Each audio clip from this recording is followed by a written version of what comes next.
Alright, so it seems we have a very early look at some of the post-launch content that Ubisoft was preparing for Far Cry 6. I'm not sure if anybody screwed up, but one of the missions with Danny Trejo that was supposed to release in December is pretty much available right now in the game, including some of its rewards. So we're gonna take a quick look at some of these and what Ubisoft is planning with the game, but also we have some really cool rewards for this week's Insurgency missions. Every week, Ubisoft is releasing brand new items on the black market, and this week is especially filled with some really awesome goodies. Now, if you logged at any point in the past 12 hours, including all the way up at the moment of making this video, you're probably going to notice that there's a brand new mission that will pop up in game called Danny and Danny versus Everybody, and it's gonna be located right here on this side of the map after you get a phone call. And if you go over there, surprise surprise, you will have access to a mission that, according to the recent roadmap that Ubisoft has posted, it was supposed to release in December, and it's actually fully available right now. You can go ahead, complete the first mission, get the rewards. I will not spoil anything. I found it really cool because it's with a really cool actor too. So yeah, Danny Trejo is not just appearing in the game, but it's also fully voice acted by him. So it's a really awesome one that you can go ahead and check out right now, and also quite quick. But you also get the rewards out of it, which would be around 5 to 10,000 Yaren pesos, but also you get a really cool motorcycle at the end. Totally don't make the same mistake I did and throw it in the water. Actually bring it at one of those like vehicle control points and try to get it, because after losing it I was not able to summon it at all basically, and I wasn't able to find it in any of my summoning stations.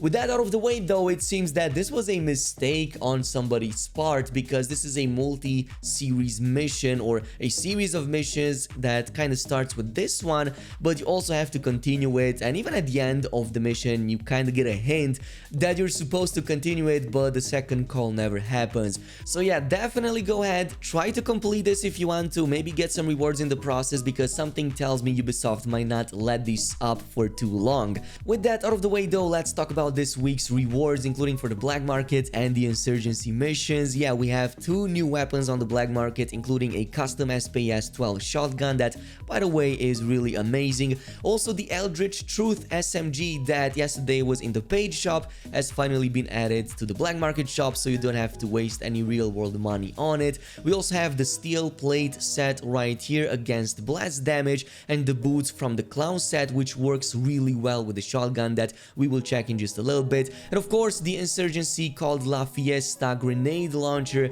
is a really awesome weapon to have, so this will be gone very soon, which is why we're gonna jump into it in just a little bit. But I do want to start things off with the black market weapons, specifically with the custom Libertad SPS-12 shotgun. Its default 2-star version that you can already get in the game was already insane, while this one just enhances it on every single level, and mainly because you now also have those additional mod slots, which means you can overclock it and also install two of the most powerful MK2 mods on it. One of them is the aimed mod, which is going to increase the damage when you aim with a weapon, and the second one is the body shot MK2, which is going to further increase that damage even more against body shots. And between these and the buckshot shells, you're going to fill that damage meter right there, meaning that you're going to achieve the maximum damage with the weapon.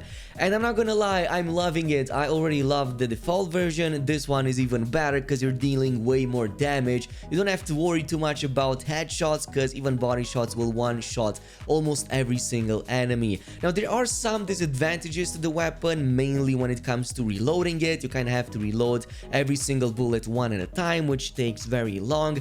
And also, if you put something like the laser pointer MK2, that will increase its accuracy. It's true, but it will also greatly reduce its spread. So I'm not sure if you want to play with a shotgun like that. Maybe completely avoid that entirely, have a little bit more spread, and play a lot more closer to the enemies. This also works really well with the clown boots for this week, because every single time you take down an enemy, you also get a speed increase. Are these worth it? Well, in my opinion, not really, because you can just slap a parkour like boot over there and already get the speed benefit without having to do anything extra on top. You get it pretty much all the time.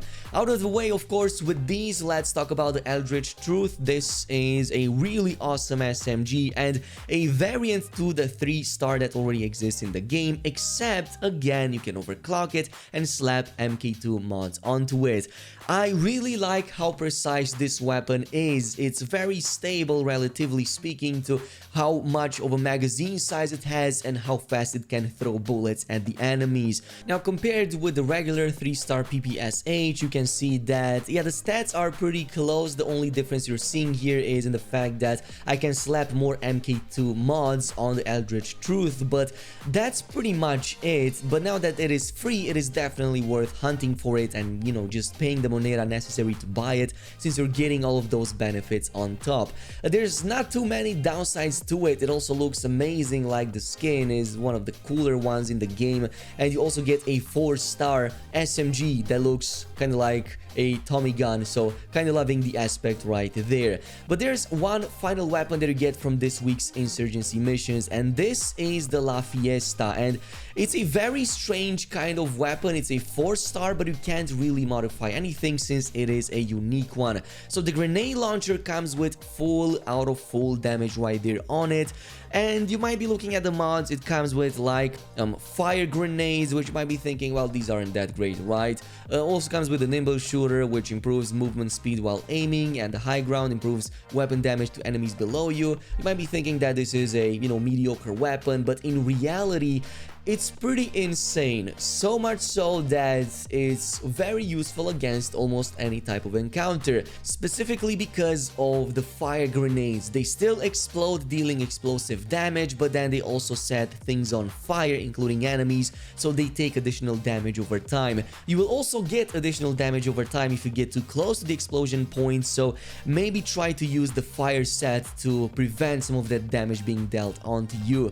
At the same time, it's also quite useful against vehicles. It doesn't take too many shots to make them explode. I haven't tested this against any of the tanks in the game, but I'm assuming, just like in the case of the other ones, it probably won't do too much damage and you will likely need something better. But it's still an amazing weapon at group control, since its reloading speed is very fast and it has a pretty decent magazine and reserve of about 10 to 15 of these grenades you can shoot at enemies. Of course, unlike the previous two weapons, you do have to make sure you finish this week's Insurgency and get this as an end reward, otherwise it will be gone for good, and I'm not exactly sure when Ubisoft will bring any of the end Insurgency unique weapons back, if they will at all anyway. And yeah, this is kind of it with this week's missions and the new extra event. Yeah, definitely go ahead and do it, and totally let me know down below in the comments which one of these weapons is your favorite and what custom mods have you applied to it. As always, thank you so much for watching, and I will see you guys in the next video.